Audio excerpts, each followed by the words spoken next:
Hi ಎಲ್ರಿಗೂ ನಮಸ್ಕಾರ. So ಈ ವಿಡಿಯೋ ಮಾಡ್ತಿರೋದು ಕಾರಣ ಅಂದರೆ ತಮ್ಮನೇಲಲ್ಲಿ ನೀವು ಆಲ್ರೆಡಿ ನೋಡಿದ್ದೀರಿ ನಾನು ಯಾವ್ಯಾವ ಥರ ಇನ್ಸ್ಟಾಗ್ರಾಮಲ್ಲಿ ಆರ್ಡರ್ ಮಾಡಿ ಮೋಸ ಹೋಗಿದ್ದೀನಿ, ಆರ್ಡರ್ ಬಂದಿದೆಯಾ, ಅದು ಯಾವ ಥರ ಇದೆ ಅದೆಲ್ಲ ನೀವು ಈ ವಿಡಿಯೋದಲ್ಲಿ ಇದು ಒಂಥರ ನಿಮ್ಗಳಿಗೆಲ್ಲ ಯೂಸ್ಫುಲ್ ಆಗುತ್ತೆ ಅಂತ ಅಂದ್ಕೊಂಡಿದ್ದೀನಿ. ಇನ್ಸ್ಟಾಗ್ರಾಮಲ್ಲಿ ಆರ್ಡರ್ ಮಾಡಬೇಕಾದ್ರೆ ಯಾವ ಥರ ನೀವು ಜಡ್ಜ್ ಮಾಡಬೇಕು, ಯಾವ ಥರ ತೊಗೋಬೇಕು ಅದೆಲ್ಲ ನಿಮಗೊಂದು ಐಡಿಯಾ ಸಿಗುತ್ತೆ ಅಂತ ಅಂದ್ಕೊತೀನಿ. ಸೊ ವಿಡಿಯೋ ಮಿಸ್ ಮಾಡದೆ ಕಂಪ್ಲೀಟಾಗಿ ನೋಡಿ, ನಿಮಗೆಲ್ಲ ಪ್ರತಿಯೊಂದೂ ಕೂಡ ಅದರಲ್ಲಿ ಇನ್ಫಾರ್ಮೇಷನ್ಸ್ ಇರುತ್ತೆ. ಲೈಕ್ ಇನ್ಸ್ಟಾಗ್ರಾಮಲ್ಲಿ ಬೈ ಮಾಡಬೇಕಾ, ಬೈ ಮಾಡಬಾರ್ದು, ಬೈ ಮಾಡಿದ್ರೂ ಕೂಡ ಯಾವ ಥರ ಇರಬೇಕು, ಮತ್ತು ಬೈ ಮಾಡಿದ್ಮೇಲೆ ಪಾರ್ಸೆಲ್ ಅವರು ಯಾವ ಥರ ರಿಯಾಕ್ಟ್ ಮಾಡ್ತಾರೆ ಅದನ್ನು ಕಂಪ್ಲೀಟಾಗಿ ನಾನು ತೋರಿಸಿದ್ದೀನಿ. ಆ್ಯಕ್ಚುಲಾಗಿ ನನಗೆ ಕೊಡುವಂಥ ಕೊರಿಯರ್ ಪಾರ್ಟ್ನರ್ ಕೂಡ ಸ್ವಲ್ಪ ರಿಯಾಕ್ಟ್ ಮಾಡಿದ್ರು, ಸ್ವಲ್ಪ ಬೇಜಾರಾಯಿತು. ಆದರೂ ಇಟ್ಸ್ ಓಕೆ. ನಾವು ಮಾಡಿರೋವಂಥ ತಪ್ಪಿಗೆ ಅವ್ರು ಏನು ಪಾಪ ಮಾಡೋಕ್ಕೆ ಆಗಲ್ಲ. ಹಾಗಾಗಿ ನೀವು ಕೂಡ ಈ ತಪ್ಪು ಮಾಡೋಕ್ಕೆ ಹೋಗಬೇಡಿ. ಬನ್ನಿ ಆ ವಿಡಿಯೋ ಏನು ಎತ್ತ ಅಂತ ಎಲ್ಲ ಹೇಳ್ಬಿಟ್ಟು ನೋಡ್ಕೊಂಬನ್ನಿ. ಡ್ರೆಸ್ ಬಂದಿರೋದು ಓಪನಿಂಗ್ ಆಗಿರ್ಬೋದು, ಹೆಂಗಿದೆ ಅಂತ ಹೇಳ್ಬಿಟ್ಟು.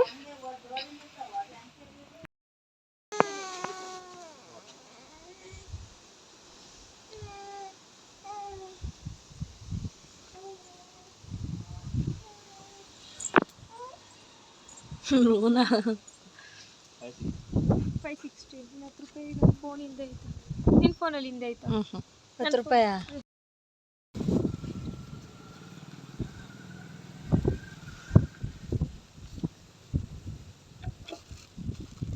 ಸರ್, ಇದು ಮೇನ್ ಆಫೀಸ್ ಎಲ್ಲಿರೋದು? ಮೇನ್ ಆಫೀಸ್ ಅಂತಲ್ಲ, ಲೋಡ್ದು ಬರೋದು ಅಮೆಝಾನಿಗೂ ಇಲ್ಲ ಫ್ಲಿಪ್ಕಾರ್ಟಲ್ಲಿ ಯಾರ್ಯಾರು ಬುಕ್ ಮಾಡಿದ್ರು. ನಮಗೂ ರೇರ್ ಬರೋದು. ಇದು ಹೇಳು, ಏನೇನು ಹೇಳ್ತೀಯ? ಅದು ದುಡ್ಡು ತಗೋಬಿಟ್ಟು ಅಕೌಂಟಿಗೆ ಅವ್ರು ಹಾಕಿಸ್ಕೊಬಿಟ್ಟು ಫಸ್ಟಾಗಲೇ ಬಟ್ಟೆ ಕೊಡಬಾರ್ದಾ? ಅವ್ರಿಗೆ ಬಿಟ್ಟಿರೋದು ಯಾಕೆ ಬಿಡ್ತಾರೆ ಅದು ಅವ್ರನ್ನ ಕೇಳು.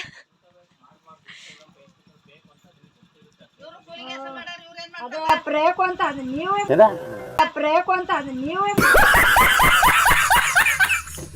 ಆ್ಯಕ್ಚುಲಿ ಅದು ನಮ್ಮ ಮಮ್ಮಿ ಹೇಳ್ತಿರೋದು ಪ್ರೇಕ್ ಅಂತ ಹೇಳ್ಬಿಟ್ಟು, ಅದು ಫೇಕ್ ಅಂತ ಹೇಳೋಕೆ ಪ್ರೇಕ್ ಅಂತ ಹೇಳ್ತಿರೋದು. ಬುಕ್ ಮಾಡಿರೋದು ಇವ್ರಿಗೆ ಈ ಥರ ಆರ್ಡರ್ಸ್ ಬಂತು ಅಂದರೆ ನಾವು ಕೊಡೋಕೆ ಹೋಗಲ್ಲ ಅಂತ ಹೇಳ್ತಿರೋದು. ಫಸ್ಟ್ ದುಡ್ಡು ಯಾಕೆ ಕೊಡಕ್ಕಲ್ಲ? ನಿಮ್ಗೆ ಅದೇ ಕೊಡೋ ಕೆಲಸ ಅಲ್ಲ.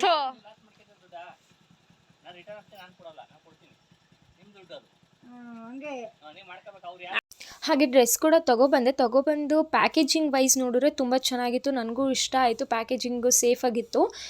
ಹಾಗೆಯೇ ನೆಕ್ಸ್ಟು ನಾನು ಅದು ನೋಡಿದ ತಕ್ಷಣ ಸ್ವಲ್ಪ ಶಾಕ್ ಆಯಿತು. ನಾನು ಬ್ಲ್ಯಾಕ್ ಕಲರಲ್ಲಿ ಆರ್ಡರ್ ಮಾಡಿದ್ದೆ, ಇದು ಬಂದಿದೆಯಲ್ಲ ಮಲ್ಟಿ ಕಲರಲ್ಲಿ ಅಂತ ಹೇಳಿ. ಇಟ್ಸ್ ಓಕೆ ಅಂತ ಓಪನ್ ಮಾಡಿದೆ. ಜಾರ್ಜೆಟಲ್ಲಿ ಬಂದಿದೆ. 10ಗೆ ಒಂದು 8 or 7 ಕೊಡ್ಬೋದು ಅಷ್ಟೇ. ಅದಕ್ಕೆ ಕ್ಲಾತ್ ಸ್ಮೂತ್ ಇಷ್ಟಪಡೋವಂಥವ್ರಿಗೆ ತುಂಬ ಚೆನ್ನಾಗಿದೆ. ಅದು ಬಂದಾದಮೇಲೆ ನಾನು ಥಿಂಕ್ ಮಾಡಿದ್ದು, ಬೇರೆಯವ್ರ ಹತ್ರ ನಾನು ಸ್ಟಿಚ್ ಮಾಡ್ಸೋಕೆ ಹೋಗೋದು, ನನಗೆ ಯಾವ ಥರ ಬೇಕೋ ಆ ಥರ ಸ್ಟಿಚ್ ಮಾಡ್ಕೋಬೋದಲ್ವ, ನಾನು ಹೇಗಿದ್ರೂ ಸ್ಟಿಚಿಂಗ್ ಎಲ್ಲ ಕಲಿತಾ ಇದ್ದೀನಿ ಅಲ್ವಾ ಅಂತೇಳಿ ಟ್ರೈ ಮಾಡಿದೆ. ಪರ್ಫೆಕ್ಟಾಗಿ ಬಂತು. ನಂದು ಏನು ಸೈಜ್ ಇದೆ ಅದು ನನಗೆ ಆಗಲ್ಲ, ಹಾಗಾಗಿ ನಾನು ಸ್ವಲ್ಪ ಫಿಟ್ ಮಾಡ್ಕೊಳ್ಳೇಬೇಕಾಗುತ್ತೆ. ಸೊ ನನ್ನ ಮೆಜರ್ಮೆಂಟಿಗೆ ನಾನೇ ಫಿಟ್ ಮಾಡಿಕೊಂಡೆ. ಹಾಗೆ ಮನೆಯವ್ರದ್ದು ಏನೇ ಡ್ರೆಸ್ ಸ್ಟಿಚಿಂಗ್ ಇದ್ರೂ ಕೂಡ ನಾನೇ ಮಾಡ್ಕೊತೀನಿ. ನೆಕ್ಸ್ಟು ನಾನು ಫ್ಯಾಷನ್ ಡಿಸೈನಿಂಗ್ ಕ್ಲಾಸ್ ಕೂಡ ಅಟೆಂಡ್ ಮಾಡಬೇಕು ಅನ್ನೋ ಒಂದು ಥಿಂಕಲ್ಲಿ ಇದ್ದೀನಿ. ಏನಾಗುತ್ತೆ ಗೊತ್ತಿಲ್ಲ. ಡ್ರೆಸ್ನ ಸ್ಟಿಚ್ ಮಾಡಿದ್ಮೇಲೆ ಈಗ ಕಾಣಿಸ್ತಾ ಇತ್ತು. ಸೊ ಫುಲ್ ಸ್ಲೀವ್ ಡ್ರೆಸ್ ಇದು, ಅಂಬ್ರೆಲಾ ಡ್ರೆಸ್ಸು. ಅದಕ್ಕೆ ದುಪ್ಪಟ್ಟ ಕೊಟ್ಟಿದ್ರು, ದುಪ್ಪಟ್ಟ ಕೂಡ ಲಾಂಗ್ ಇತ್ತು, ಲೆಂತ್ ಕೂಡ ತುಂಬ ಚೆನ್ನಾಗಿದೆ ಓವರ್ ಆಲ್. ಸೊ ವಿಡಿಯೋ ಬಂದ್ರಿ ಅಲ್ಲ, ಅದು ಸ್ಟೋರಿ ಏನಂತ ಹೇಳಿದ್ರೆ, ಇದು ನನ್ನ ಸೆಕೆಂಡ್ ಆರ್ಡರ್ ಇನ್ಸ್ಟಾಗ್ರಾಮಲ್ಲಿ. ಫಸ್ಟ್ ಆರ್ಡರಲ್ಲಿ ನಾನು ಮೋಸ ಹೋಗ್ಬಿಟ್ಟೆ. ಹಿಂಗೆ ಅಂತ ಹೇಳಿದ್ರೆ ಪ್ರೀಪೇಯ್ಡ್ ಮಾಡಿ ಅಂತ ಹೇಳಿದ್ರು. ನಾನು ಆ್ಯಕ್ಚುಲಿ ಪೌಚ್ ತರಿಸಿದೆ ಅಂತ ಹೇಳಿದೆ ಅಲ್ಲ, ಅದು ಪ್ರೀಪೇಯ್ಡ್ ಆರ್ಡರೇ. ಸೊ ಅದು ಬಂತು ಅನ್ನೋ ಒಂದು ಭರವಸೆಯ ಮೇಲೆ ಇನ್ಸ್ಟಾಗ್ರಾಮಲ್ಲಿ ಆರ್ಡರ್ ಮಾಡಿದೆ, ಡ್ರೆಸ್ ಬುಕ್ ಮಾಡಿದೆ. ಐ ಥಿಂಕ್ ₹550 ಏನೋ ನಾನು ಪೇ ಮಾಡಿದ್ದು. ಅದಾದಮೇಲೆ ಮತ್ತೆ ಅವರು ಸ್ವಲ್ಪ ದಿನ ಆದಮೇಲೆ ನನಗೆ ವಾಟ್ಸಪ್ಪಲ್ಲಿ ಒಂದು ಮೆಸೇಜ್ ಕಳಿಸಿದ್ರು, ನಿಮ್ಮ ಒಂದು ಅಡ್ರೆಸ್ನ ಕನ್ಫರ್ಮ್ ಮಾಡ್ಕೊಳ್ಳಿ ಅಂತ ಹೇಳ್ಬಿಟ್ಟು ಕಳಿಸಿದ್ರು. ಸೊ ಕನ್ಫರ್ಮ್ ಮಾಡೋಕ್ಕೆ ಕಾಲ್ ಮಾಡಿ ವಾಯ್ಸ್ ಕಾಲ್ ಮಾಡಿ ಅಂತೆಲ್ಲ ಹೇಳ್ತಿದ್ರು. ಹಾಗಾಗಿ ನಾನೇನು ಮಾಡಿದೆ, ಆಬ್ವಿಯಸ್ಲಿ ನನಗೆ ಸ್ಕ್ಯಾಮ್ ಬಗ್ಗೆ ಎಲ್ಲ ಗೊತ್ತಿರೋದ್ರಿಂದ ಗರ್ಲ್ಸ್ ಅಷ್ಟು ಸೇಫ್ ಅಲ್ಲ. ಈ ಕಾಲ್ ಮಾಡೋದು, ವಾಯ್ಸ್ ಕಾಲ್ ಮಾಡೋದು, ವಾಟ್ಸಪ್ಪಲ್ಲಿ ವಿಡಿಯೋ ಕಾಲ್ ಮಾಡೋದು, ಇದೆಲ್ಲ ಅಷ್ಟು ಸೇಫ್ ಅಲ್ಲ ಅಂತ ಗೊತ್ತಾಗಿ ನನ್ನ ಫ್ರೆಂಡ್ ಅಭಿ ಅಂತ ಇದ್ದೀನಿ, ನಾನು ಯಾರಿಗೂ ಏನೂ ಹೇಳಲ್ಲ. ಅವನೊಬ್ಬನೇ ನಂದು ಪ್ರತಿಯೊಂದೂ ಕೂಡ ಜಡ್ಜ್ ಮಾಡಿ ನೋಡ್ಕೊಳ್ಳೋ ಅಂಥದ್ದು. ಸೊ ಅವನಿಗೆ ಹೇಳಿದೆ ಕಾಲ್ ಮಾಡು ಅಂತ. ಅವ್ರು ಕಾಲ್ ಮಾಡಿದ್ರೆ ಅವ್ರಿಗೆ ಏನಂತ ಹೇಳಿದ್ರು ಅಂದರೆ, 550 ವೇಟ್, ಗಾಳಿ ಬರ್ತಾಯಿದೆ, ಗಾಳಿ ಸೌಂಡ್ ಕೇಳಿಸುತ್ತೆ. 550 ಆರ್ಡರ್ ಮಾಡಿದ್ದೀರಾ ಅಲ್ಲ, ಅಂದರೆ ಮೀನ್ಸ್ ಆರ್ಡರಿಗೆ 550 ಹಾಕಿದ್ದೀರಾ ಅಲ್ಲ, ಹಾಗೇ ಇವಾಗ 799 799 ಪೇ ಮಾಡಿ ನಿಮ್ಮ ಆರ್ಡರ್ ನಿಮಗೆ ಬಂದಮೇಲೆ ಆ 799 ನಾನು ನಿಮಗೆ ರಿಟರ್ನ್ ಮಾಡ್ತೀನಿ ಅಂತ ಹೇಳ್ತಾರೆ. ಅದು ಹೆಂಗೆ ಗುರು, ನೀವು ಇದ್ದಿದ್ದೇನೆ ಡ್ರೆಸ್ಸಿಗೆ 550 ಅಂತ ಅಂದಮೇಲೆ ಹೆಂಗೆ ನಾವು ಆರ್ಡರ್ಗೆ ಆ ಥರ 799 ಮಾಡೋದು ಅಂತ ಹೇಳಿಬಿಟ್ಟು ಮಾತಾಡ್ಕೊಂಡ್ವಿ. ಹೋಗ್ಲಿ ಬಿಟ್ಟಾಕಿ. ಮತ್ತು ಅವರು ಪದೇ ನನಗೆ 3 ಡೇಸ್ ಕಂಟಿನ್ಯೂಸ್ ಆಗಿ ಬೇರೆ ಬೇರೆ ನಂಬರಿಂದ ನನಗೆ ವಾಯ್ಸ್ ಕಾಲ್ ಮಾಡಿ ಅಂತ ಹೇಳ್ಬಿಟ್ಟು ನನ್ನ ಅಡ್ರೆಸ್ ಸಮೇತ ಕಳಿಸ್ತಾಯಿದ್ರು. ಹೋಗಲಿ ಅಂತ ನಾನು ಸುಮ್ಮನೆ ಆದೆ. ಅವರು ಕೂಡ ಮತ್ತೆ ರಿಟರ್ನ್ ನನಗೇನು ಕಾಲ್ ಮಾಡಿಲ್ಲ. 550 ಮಣ್ಣು ಹಾಕಿಸ್ಕೊತು. ಅಂಥದ್ರಲ್ಲೂ ಬಂಡು ಧೈರ್ಯ ಅಂತಾರಲ್ಲ, ಹಾಗೆ ನಾನು ಕಾಲ್ ಮಾಡಿದೆ. ಅಂದರೆ ಮೀನ್ಸ್ ಬೇರೆದು ಟಾಪ್ ಡೀಲ್ಸ್ ಅಂತ ಏನು ರಿವ್ಯೂಗಳೆಲ್ಲನೂ ನೋಡಿಬಿಟ್ಟು ನಾನು ಮತ್ತೆ ಆರ್ಡರ್ ಮಾಡಿದೆ ಡ್ರೆಸ್ದು. ಇವಾಗ ನೋಡ್ಕೊಬಂದ್ರಿ ಅಲ್ಲ, ಅದೇ ಡ್ರೆಸ್ಸು ಜಾರ್ಜೆಟ್ ಕ್ಲಾತ್ಸಲ್ಲಿ ಬಂದಿರೋವಂಥದ್ದು. ನಾನು ಆ್ಯಕ್ಚುಲಾಗಿ ಜಾರ್ಜೆಟ್ ನನಗೆ ರಫ್ ಜಾರ್ಜೆಟ್ ಬೇಕಿತ್ತು, ಬಟ್ ಇದು ತೀರಾ ಸಿಲ್ಕ್ ಜಾರ್ಜೆಟ್ ಬಂದಿದೆ. ಇಟ್ಸ್ ಓಕೆ, ನನಗೆ ಕಾಂಬಿನೇಷನ್ಸ್ ಎಲ್ಲ ಆಗಿರ್ಬೋದು ಪ್ರತಿಯೊಂದು ಇಷ್ಟ ಆಯಿತು. ನನ್ನ ಮೇಲೆ ಹೆಂಗೆ ಕಾಣಿಸ್ತಿದೆ ಅಂತ ಅದನ್ನು ನೀವೇ ಜಡ್ಜ್ ಮಾಡಬೇಕು. ಪರ್ಸ್ನಲಿ ನನಗೆ ಇಷ್ಟ ಆಯಿತು. ಅದು ಕ್ಯಾಶ್ ಆನ್ ಡೆಲಿವರಿ, ಅದು ನಾನು ಪ್ರೀಪೇಯ್ಡ್ ಮಾಡಿಲ್ಲ, ಕ್ಯಾಶ್ ಆನ್ ಡೆಲಿವರಿ.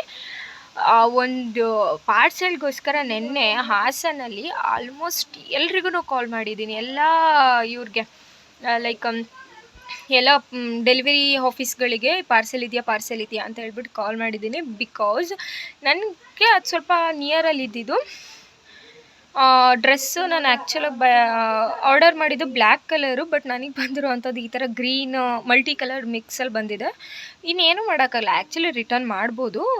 ಅವ್ರು ಹೇಳಿದ್ರು ಓಪನಿಂಗ್ ಒಂದು ವೀಡಿಯೋ ಮಾಡಿ ಕಳಿಸಿ ನನಗೆ. ಇನ್ ಕೇಸ್ ನಿಮಗೆ ರಿಟರ್ನ್ ಮಾಡಬೇಕು ಅಥವಾ ಎಕ್ಸ್ಚೇಂಜ್ ಮಾಡಬೇಕು, ಸೈಜೇ ಆಗ್ತಿಲ್ಲ ಅಂತ ಅಂದರೆ ನನಗೆ ರಿಟರ್ನ್ ಕಳಿಸಿ ಮೇಡಮ್ ಅಂತ ಅಂದರು. ಬಟ್ ನನಗೇನು ಮತ್ತೆ ಕಳ್ಸೋಕ್ಕೇನು ಇಷ್ಟ ಆಗಲಿಲ್ಲ. ಇನ್ನೊಂದು ಸಲ ಬೇಕಾದ್ರೆ ಬ್ಲ್ಯಾಕ್ ಕಲರ್ ತರಿಸ್ಕೊಂಡ್ರಾಯ್ತು ಅಂತ ಹೇಳ್ಬಿಟ್ಟು. ಆ್ಯಂಡ್ ಇನ್ನೊಂದು ಥಿಂಕ್ ಮಾಡಿದೆ, ಬೇಡ ಈ ಇನ್ಸ್ಟಾಗ್ರಾಮ್ ಸಹವಾಸನೇ ಬೇಡ, ನಾವು ಡೈರೆಕ್ಟ್ ಮೀಶೋ, ಅಮೆಝಾನ್, ಫ್ಲಿಪ್ಕಾರ್ಟ್, ನೈಕಾ ಅದರಲ್ಲೇ ಮಾಡ್ಕೊಳ್ಳೋಣ ಅಂತ ಅಂದ್ಕೊಂಡೆ. ಸೊ ಹಂಗಂತ ಅಂದ್ಕೊಂಡು ನೀವು ನೋಡಿದ್ರಿ ಅಂತ ಅನಿಸುತ್ತೆ. ಚೆನ್ನಾಗಿದೆಯೋ ಇಲ್ವೋ ನನಗೆ ಗೊತ್ತಿಲ್ಲ, ಅದು ನೀವೇ ಹೇಳಬೇಕು. ಸೊ ಯಾರು ಕೂಡ ಈ ಥರ ಮೋಸ ಹೋಗಬೇಡಿ ಇನ್ಸ್ಟಾಗ್ರಾಮಲ್ಲಿ ಆರ್ಡರ್ ಮಾಡಿಕೊಂಡು. ಪರ್ಸ್ನಲಿ ನನಗಂತೂ ತುಂಬ ಬೇಜಾರಾಗಿದೆ. ಏನು ಪಾಲಿಗೆ ಬಂದಿದ್ದು ಪಂಚಾಮೃತ ಅಂತ ಹೇಳ್ತಾರಲ್ಲ, ಹಾಗೆ ನಾನು ಇದೇ ಡ್ರೆಸ್ ಇಟ್ಕೊತಿದ್ದೀನಿ. ಸೊ ನಿಮಗೆ ಗೊತ್ತಾಗಿರುತ್ತೆ ಯಾವ್ಯಾವ ಥರ ಮೋಸ ಮಾಡ್ತಾರೆ, ಯಾವ್ಯಾವ ಥರ ಮೋಸ ಹೋಗ್ತೀವಿ. ಮೋಸ ಹೋಗೋಕ್ಕೂ ಮುಂಚೆ ನಿಮ್ಮ ಜ್ಞಾನ ನಿಮ್ಮ ಜೊತೆ ಇರಬೇಕು ಅನ್ನೋದು ಈ ವಿಡಿಯೋದಲ್ಲಿ ನಾನು ನಿಮ್ಗೆ ಹೇಳೋಕ್ಕೆ ಇಷ್ಟಪಡ್ತೀನಿ. ಸೊ ಈ ವಿಡಿಯೋ ನಿಮ್ಗೆ ಯೂಸ್ಫುಲ್ ಆಯಿತು ಅಂತ ಅಂದರೆ ಲೈಕ್ ಮಾಡಿ, ಹಾಗೆ ಎಲ್ರಿಗೂ ಶೇರ್ ಮಾಡಿ, ಎಲ್ರಿಗೂ ಯೂಸ್ಫುಲ್ ಆಗುತ್ತೆ ಅಂತ ಅಂದ್ಕೊಂಡಿದ್ದೀನಿ. ಹಾಗೆ ನನ್ನ ಚಾನಲ್ನ ಇನ್ನೂ ಯಾರ್ಯಾರು ಸಬ್ಸ್ಕ್ರೈಬ್ ಮಾಡದೆ ನೋಡ್ತಾಯಿದ್ರಿ ಅವರೆಲ್ಲ ಬೇಗ ಸಬ್ಸ್ಕ್ರೈಬ್ ಮಾಡ್ಕೊಳ್ಳಿ. ಅಪ್ ನೆಕ್ಸ್ಟು ನಾನು ರಾಘವೇಂದ್ರ ಸ್ವಾಮಿಗಳ ಅವತಾರದ ಬಗ್ಗೆ, ಹಾಗೆಯೇ ರಾಘವೇಂದ್ರ ಸ್ವಾಮಿಗೆ ಯಾವ್ಯಾವ ರೀತಿಯಲ್ಲಿ ಸೇವೆಗಳನ್ನು ಮಾಡಿದ್ರೆ ಅವರು ಮೆಚ್ಕೊತಾರೆ ಪ್ರತಿಯೊಂದನ್ನು ನಾನು ನಿಮ್ಮ ಹತ್ರ ಶೇರ್ ಮಾಡ್ಕೋಬೇಕು ಅಂತ ಅಂದ್ಕೊಂಡಿದ್ದೀನಿ. ಸೊ ಯಾರೂ ನನ್ನ ಚಾನಲ್ನ ಮಿಸ್ ಮಾಡ್ಕೋಬಿಡಿ, ನಿಮಗೆ ಯೂಸ್ಫುಲ್ ಆಗುತ್ತೆ. ಬಿಕಾಸ್ ರಾಘವೇಂದ್ರ ಸ್ವಾಮಿ ಪೂಜೆ ಮಾಡೋರು ತುಂಬ ಜನ ಇರ್ತಾರೆ, ಬಟ್ ಅವ್ರದ್ದು ಒಂದು ಕತೆ ತಿಳ್ಕೊಳ್ದಲೇ ಮಾಡ್ತಿರ್ತಾರೆ ಅಂಥವ್ರಿಗೆ. ಮತ್ತು ಯಾವ್ಯಾವುದ್ರಲ್ಲಿ ಅವರು ಸೇವೆಯನ್ನು ಪ್ರಿಯರಾಗ್ತಾರೆ ಅನ್ನೋದೆಲ್ಲದನ್ನು ನಾನು ಹೇಳ್ತೀನಿ. ಸೊ ಇದು ಸಬ್ಸ್ಕ್ರೈಬ್ ಮಾಡ್ಕೊಳ್ಳಿ, ಹಾಗೆ ಬೆಲ್ ಐಕನ್ನ ಕ್ಲಿಕ್ ಮಾಡಿ. ನಾನು ಹಾಕುವಂಥ ವೀಡಿಯೋಸ್ ಎಲ್ಲ ನಿಮಗೆ ಬರುತ್ತೆ. Thank you.